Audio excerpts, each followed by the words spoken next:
প্রতিদিন আপনার এখন বার হচ্ছে আপনার মিছিল, দাবি দাওয়া সব বেড়ে গেছে। একদিন কোথায় ছিলে বাবা? তখন তো একটা কথা বলার সুযোগ, সাহসও কেউ পাও নাই, একটা কথা বলার সুযোগ কেউ পাও নাই, সাহসও পাও নাই। আর এখন যেহেতু একটা অবস্থা তৈরি হয়েছে, সবাই যাবে। চীনে মাও সেতুং দীর্ঘদিন সংগ্রাম করে লড়াই করলেন, লড়াই করার পরে তিনি সফল হলেন, চীনে বিপ্লব হলো, লাল পতাকা উঠলো, লাল দেশ তৈরি হলো। এখন সেই চীনে কোন দিকে গেছে? পরিবর্তন। আমি দোষারোপ করছি না, এটাই বোধহয় ধারা। প্রয়োজনের সঙ্গে সঙ্গে, অর্থনৈতিক ভাষা তাই বলে, প্রয়োজনের সঙ্গে সঙ্গে তার ব্যবস্থা পাল্টায় এবং সেটা পাল্টাতে হয়। আমাদের এখানে এখন যে অস্থিরতা বিরাজ করছে, এই অস্থিরতা থেকে যদি আমরা নিয়ন্ত্রণ করতে চাই, তাকে যদি কন্টেইন করতে চাই, আমাদেরকে ধৈর্য ধরে পা ফেলতে হবে। এমন কিছু আমরা করব না যেখানে আমরা আরো নৈরাজ্যের সৃষ্টি করে আরো বিপদ আমরা যেন ডেকে না আনি। এই বিষয়গুলো আমাদেরকে মনে রাখতে পারে মনে করি।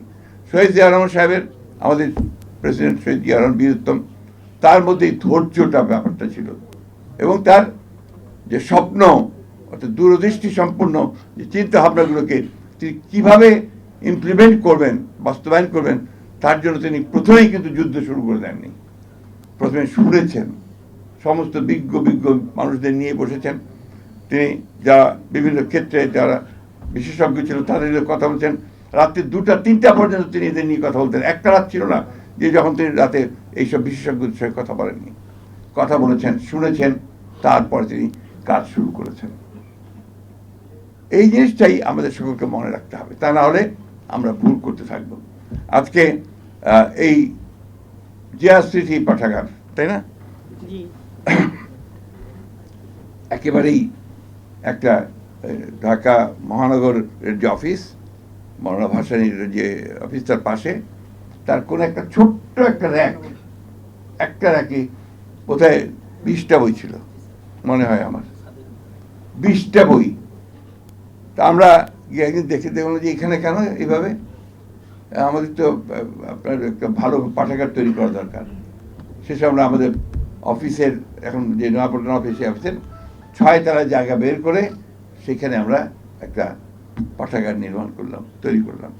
এখন সেটা মোটামুটি একটা যাওয়া যায়, বসা যায়, বই পড়া যায় সেই অবস্থাতে। কিন্তু সঙ্গে সঙ্গে যে কাজটা এরা করতে পেরেছে, যার জন্য আমি এদেরকে ধন্যবাদ দিই। আমাদের দীপ্তি আছে, সালাম ভাই আছেন, অন্যান্যরা যারা এর সঙ্গে জড়িত, তারা গোটা দেশে এটাকে ছড়িয়ে দিতে পেরেছে। প্রত্যেকটা জেলায়, আমাদের কয়েকটা উপজেলাতেও জিয়া স্মৃতি পাঠাগার তৈরি হয়েছে এবং তারা এই চেষ্টাই তারা কিন্তু করে যাচ্ছে। এখানে কেউ আমরা ফান্ড দেইনি, তারা নিজেরা তৈরি করে এই কাজগুলো করে যাচ্ছে। এমনকি তারা এই যে পাঠচক্র বা আপনার যে আড্ডা, এগুলো তারা নিয়মিতভাবে করার চেষ্টা করছে। এটা আমি মনে করি যে অবশ্যই বিএনপি রাজনীতিকে আরো সমৃদ্ধ করবে। বিএনপিতে যারা জ্ঞান চর্চা করে তাদের সংখ্যা বাড়াবে, ওটা আরেকটা সমস্যা। কিন্তু রাজনীতিতে আমাদের বর্তমান রাজনীতি কিন্তু লেখাপড়ার ব্যাপারটা একদমই নাই। লেখাপড়া যারা ভালো করে তাদেরকে ঠাট্টা করে কি বলা হয় যেন, আটেল। তো এই পরিবেশে স্বাভাবিকভাবেই এরা যে কাজটা করেছে, এটা দুঃসাহসী কাজ করেছে এবং তারা সফল হয়েছে। আমি ধন্যবাদ জানাই তাদেরকে। আর আমি আগে বলেছি যে আমাদের রীতা আপা, তিনি ইতিমধ্যেই আমাদের ঢাকা কাছে একটা চমৎকার লাইব্রেরি করেছেন। এরকম লাইব্রেরি কিন্তু অনেকখানি খুব সুন্দর সুন্দর গড়ে উঠেছে, আপনারা সেটা দেখবেন। আমি কথা বেশি বাড়াবো না, আমি একটা কথাই শুধু আপনাদেরকে শেষ কথা বলতে চাই যে কখনো ধৈর্য হারাবেন না, আশা হারাবেন না। আমরা কেন জানি না, আমাদের প্রত্যাশা অনেক কিন্তু ধৈর্য একেবারেই কম। এই তো মাত্র কয়েকটা মাস হয়েছে, এর মধ্যে সব পাগল হয়ে গেছি আমরা। এবং দেখেন আমাদের এই সরকার অনেক ভুল ত্রুটি করছে, ভুল তো করবেই, তারা সরকারে ছিল না, রাজনীতি করেনি, রাজনীতির বিষয়গুলো তারা অতটা জানেও না, বোঝেও না, তাই না? তো তাদেরকে তো সেই সময়টুকু সুযোগ দিতে হবে। প্রতিদিন আপনার এখন বার হচ্ছে আপনার মিছিল, দাবি দাওয়া সব বেড়ে গেছে। একদিন কোথায় ছিলে বাবা? তখন তো একটা কথা বলার সুযোগ, সাহসও কেউ পাও নাই, একটা কথা বলার সুযোগ কেউ পাও নাই, সাহসও পাও নাই। আর এখন যেহেতু একটা অবস্থা তৈরি হয়েছে, সবাই ঝাঁপিয়ে পড়ছে। এখন ওয়াজির সাহেব বলছিলেন যে ওনার পাশেই জাতীয় বিশ্ববিদ্যালয় না, আজকে ওখানে স্ট্রাইক চলছে, রাস্তাঘাট বন্ধ। এটাতে লাভটা কার? এটাতে এই দেশের, এই সমাজের, এই মানুষের কোনো লাভ হবে না। ধৈর্য ধরে যাই, সামনের দিকে যাই। অনেক ত্রুটি আছে, আমি বিশ্বাস করবো, তো অনেক ত্রুটি তারা নিয়ে এসছে, একটা জঞ্জালের মধ্যে এসছে, একেবারে ধ্বংসপ্রাপ্ত জঞ্জাল। চিন্তা, আমার ধারণা ছিল যে এটা এত খারাপ হয়ে গেছে। এই আপনার পরিবর্তনের পরে যখন আমরা দু একটা জায়গায় খোঁজখবর নেই, অফিস আদালতে খোঁজখবর নেই, ভয়াবহ কাণ্ড, ভয়াবহ দুর্নীতি, চুরি, ব্যক্তিগত স্বার্থ ছাড়া আর কোনো চিন্তা নেই সরকারি আমলাদের মধ্যে। বলতে আমি বাধ্য হলাম, দুঃখিত। তো এই অবস্থার পরিবর্তন তো আপনার এত দ্রুত হবে না, একদিনে হবে না। ধৈর্য ধরেন, স্ট্রাকচার আমরা খাড়া করি, গণতান্ত্রিক একটা স্ট্রাকচার খাড়া হোক। সেই স্ট্রাকচার খাড়া হলে নিশ্চয়ই আমরা আপনার সামনের দিকে এগিয়ে যেতে পারবো। তো একটা কথা আবার আমি বলি, আমাকে অনেকে ভুল বোঝে যে আপনি তো নির্বাচন করেন কেন? হ্যাঁ, আমাকে বিশেষ করে ছাত্ররা তো বলেই, এখানে নির্বাচন বলার কারণটা হচ্ছে একটাই, হচ্ছে যে আমরা বিশ্বাস করি, আমি জানি না আমার এই বিশ্বাস ভুল কিনা, যে কোনো নির্বাচিত সরকার কিন্তু একটা অনির্বাচিত সরকারের চেয়ে ভালো। আমার এক্সেস থাকে, আমি যেতে পারি, কথা বলতে পারি, এমন আমার সেই জায়গাটা নেই। জিয়াউর রহমানের কৃতিত্বটা ছিল কোন জায়গায়? জিয়াউর রহমানের কৃতিত্ব ছিল ওই জায়গায় যে তিনি একটা একদলীয় শাসন ব্যবস্থা, একেবারে বদ্ধ একটা রাজনীতি এবং বদ্ধ একটা অর্থনীতি, সেখান থেকে তিনি বের করে নিয়ে এসেছিলেন।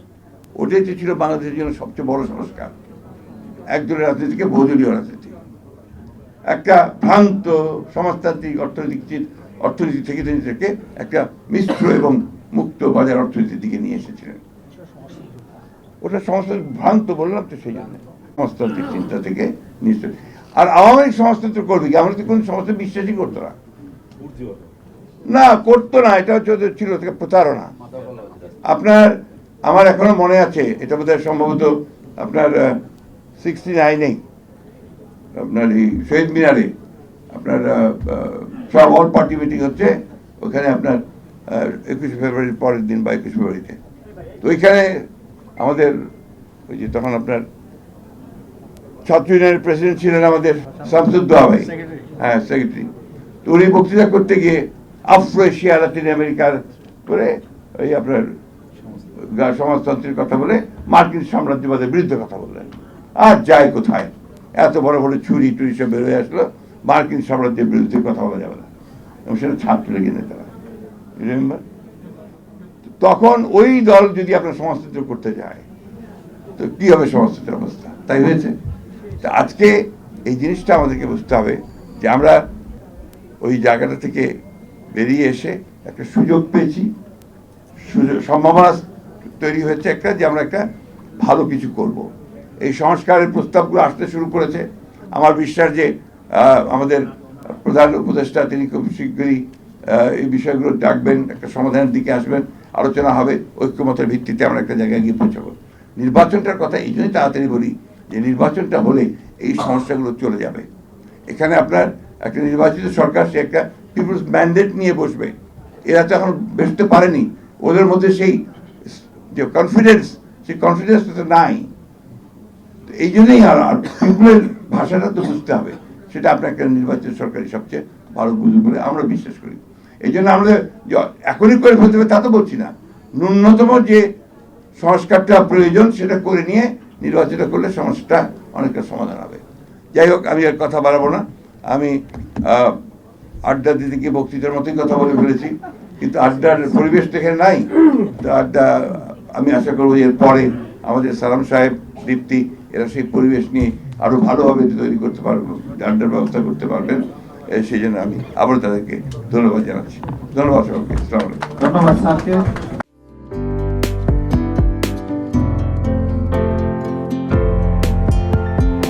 পহেলা জানুয়ারি 2025 ইউটিউব জার্নালিজমের অগ্রদূত changetv.press 6 বছর পেরিয়ে পা রাখলো গর্বিত আমি অত্যন্ত আনন্দিত হলাম যে চেঞ্জ টিভি আগামী কয়েকদিনের মধ্যেই 6 বছর পূর্ণ করবে। আর হাঁটি হাঁটি পা পা করে চলা শুরু করে এখন সে বেশ দৌড়াদৌড়ি করছে বলা যেতে পারে। তো নামটাও অত্যন্ত বলবো যে সিগনিফিক্যান্ট, যে চেঞ্জ, এই গণঅভ্যুত্থান কিন্তু চেঞ্জ চেয়েছে। সেই হিসেবে তোমার টেলিভিশনের, তোমার এই চ্যানেলের নামের একটা যথেষ্ট মিল পাওয়া যায়। আমার প্রত্যাশা যে এই গণঅভ্যুত্থানের যে প্রত্যাশা, যে আশা আকাঙ্ক্ষা, চেঞ্জ টিভি সেটিকে এগিয়ে নিয়ে যাবে। তোমাকে শুভেচ্ছা চেঞ্জ টিভি যারা সম্পৃক্ত আছেন, যারা কর্মী আছেন, সামনে পেছনে সকলকে আমার শুভেচ্ছা। changetv.press, এক ফোঁটা হলুদও নেই। Online TV channel change TV 6 বছর ধরে ওনারা কাজ করে যাচ্ছেন। ইতিমধ্যে জনগণের হৃদয়ে স্থান করে নিয়েছেন। প্রায় 22 লাখ সাবস্ক্রাইবার আছে এর। আর যে কোনো অনুষ্ঠান 10 লাখের মতো মানুষ এটা প্রতিদিন মানুষ দেখে থাকে। আমিও এই চ্যানেল নিয়মিত দেখি। তো চেঞ্জ টিভির পক্ষে আমির মোমিনুল মানিক সাহেবের উপস্থাপনা, প্রশ্নের ধরন, এগুলো জনগণ দেখতে চায়, শুনতে চায়। আমি চেঞ্জ টিভির উত্তরোত্তর সমৃদ্ধি কামনা করছি। changetv.press, এক ফোঁটা হলুদও নেই।